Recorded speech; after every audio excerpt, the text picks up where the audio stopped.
Hello everyone, and welcome back to another video. Tonight I'm going to be playing some Star Wars Battlefront 2, or trying to actually, because I'm not quite sure how this managed to happen. Turns out when you run the game at 4K, it kind of craps out, so I skipped that and went straight to the tutorial, because it's been a very long time since I last played this game, and I used to play this game a lot on the PlayStation 2 as a kid, and more recently, still 10 years ago, but more recently played the PSP version thanks to the PS Vita being able to play PSP games.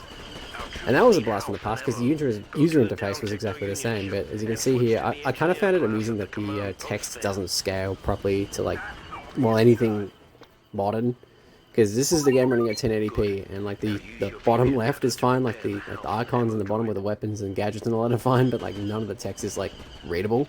Not through this viewfinder anyway. It's a bit more difficult to read while editing it than it is actually playing the game, but playing in 4K was not ideal, but I gotta try.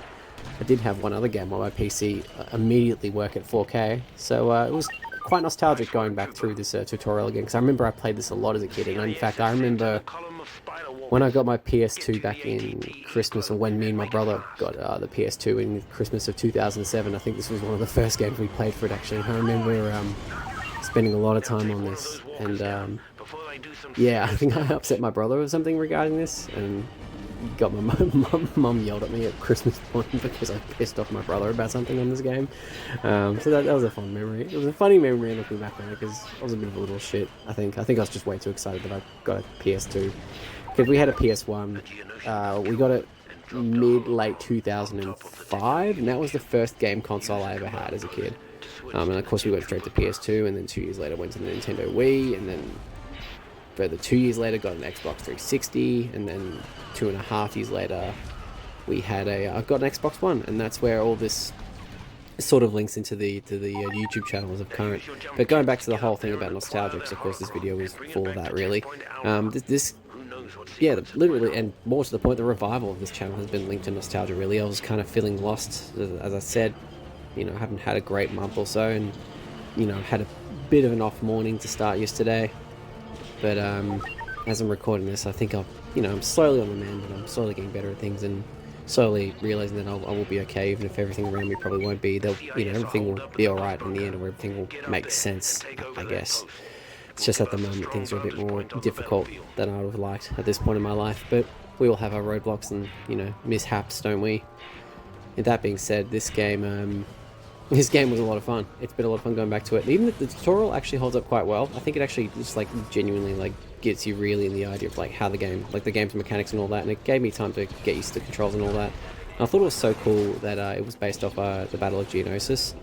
I remember when this game came out. This game came out in 2005, and of course that was when Star Wars Episode 3 came out. And that was one of the first films I actually watched in a movie, in a cinema as a kid. I remember there was an old cinema not far from where we used to live. It was a bit of a trek, but the town we grew up in was a bit of a semi-rural kind of locale almost. It was a bit off the beaten path a little bit, and we had to go into one of the more busier towns to kind of watch movies and stuff like that in the cinemas. And there was a small cinema, and it reminded me actually of this other film I watched. I think it might have been Journey to the Center of the Earth or something like that. It was 2007, 2008. Myself, my brother, and my grandpa went to the cinemas, and we, in typical that grandpa fashion, he was a bit late or just kind of nonchalant about it. Oh, bless him. He's an interesting fellow, that one. And yeah, it was just random memories for some reason. It just reminded me of cinemas and Battlefront 2. But anyway, the point I was getting to was that again, this Episode 3, Revenge of the Sith came out. This game came out. It's oh my god, I was just getting into Star Wars as a kid. My mum and dad got me into Star Wars as a kid, literally early 2005.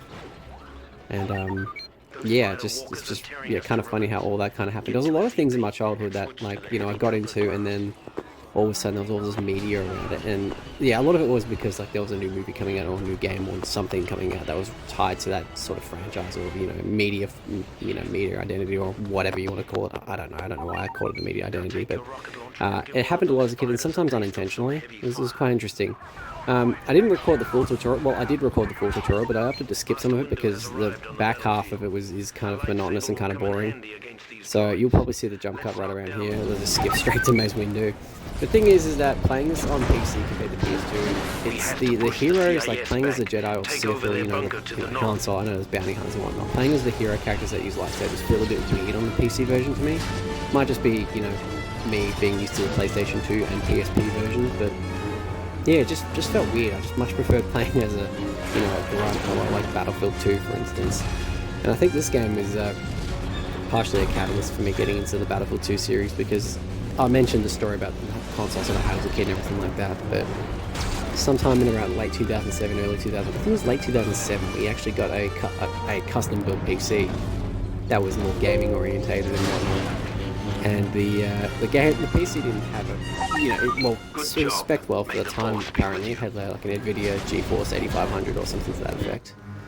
And as you see, the tutorial ends, and I'm actually not finishing there, thankfully, because this would be way too short of a video. Here's another battle, and I decided I'd pick the most chaotic small map, because I very vividly remember this map just being full of chaos. But back to the PC, it only had 2 gig of RAM, had an AMD Athlon FX 66000 series processor, maybe? I don't know, I'd have to look at the spec sheet again somewhere. I would have to maybe even boot up the PC to see what happens, but we haven't booted up that PC since 2014. But it reminded me, I remember playing Battlefield 2, it was a very early version of Battlefield 2, and then much later on, about 4 years down the track in 2011-ish, 2010-ish, finding that, I had regular internet, but also the game had updates, and there's new maps and new content, and going from like Battlefield 2 V.1.1 to like 1.41 to 1.5 was a revelation for me as a kid, because that just completely opened up Battlefield 2 for me as a kid.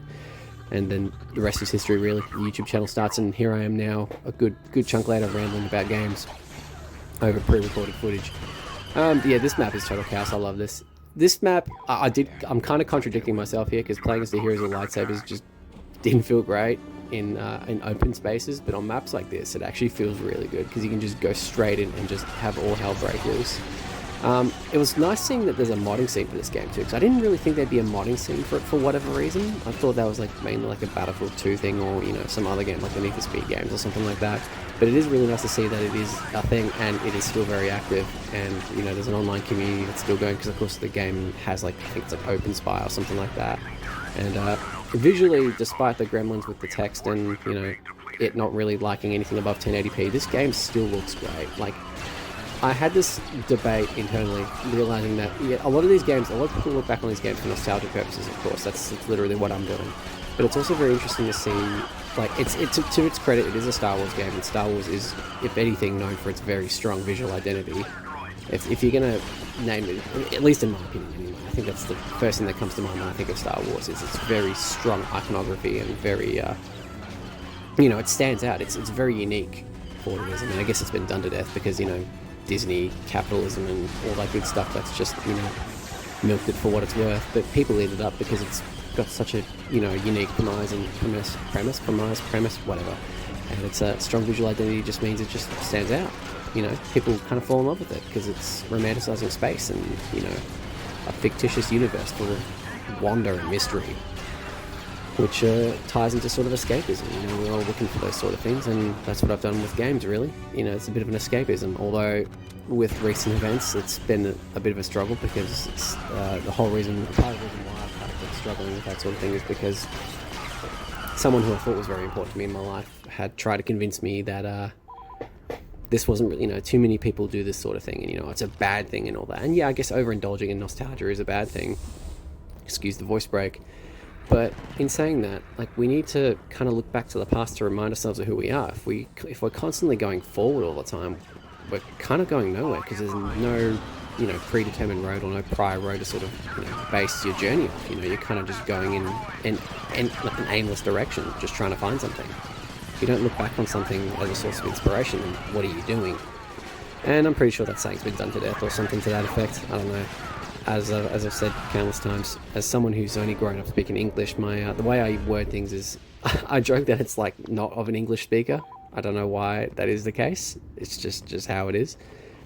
But back to the game. Off on that tangent. This all the classes have been pretty fun. I remember as a kid really enjoying the Jet Trooper class, just because the gun was kind of cool and explosive, but I also really liked the armor that the Jet Trooper had. because it reminded me of the Star Wars Republic Commando, the Delta Force armors, like the clone commandos and stuff like that. Like I loved that sort of individuality in that, and that's, I feel like, one thing that the prequel trilogy kind of nailed was the sort of, like, you know, it's just interesting because the stormtroopers were all uniform, and I mean we all know what the stormtroopers were based off, really, let's be real here. But clone troopers were just, you know, more expressive almost, and you know there was more artistic freedom given to the to designs and whatnot, and it's still so cool to this day. And this map is still absolutely bonkers as well. Like it reminded me. I'm kind of surprised. I mean, the game isn't super active, and I guess when I did pop up online earlier today, it was literally a Monday morning in Australia, and you know, probably a Sunday night in Europe, or you know, a Sunday night / Sunday morning in North America.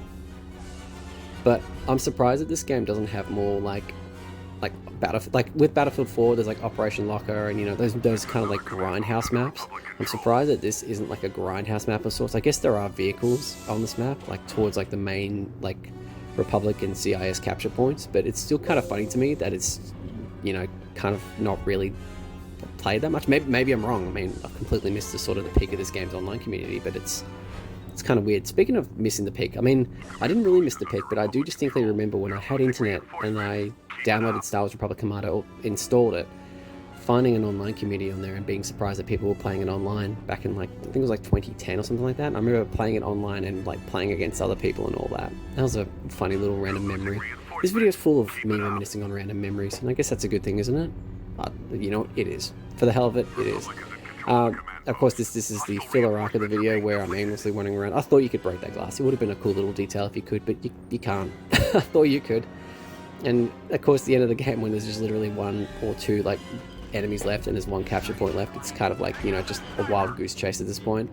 It was very weird because I thought the game would just, like, you know, the bot kind of like, again, I'm referring to Battlefield 2, but kind of like Battlefield 2, it would spawn, you know, nearby or something, or spawn on one of the main points and would just go straight to like the pack of enemies and start attacking or something like that, but it didn't quite do that. And yeah, that roughly ended that one up, because you can see the countdowns beginning on the you know, top right corner. And I thought I'd just, you know, celebrate it, and forgot that this actually is a zero gravity section, because this map is based on like an asteroid or something like that.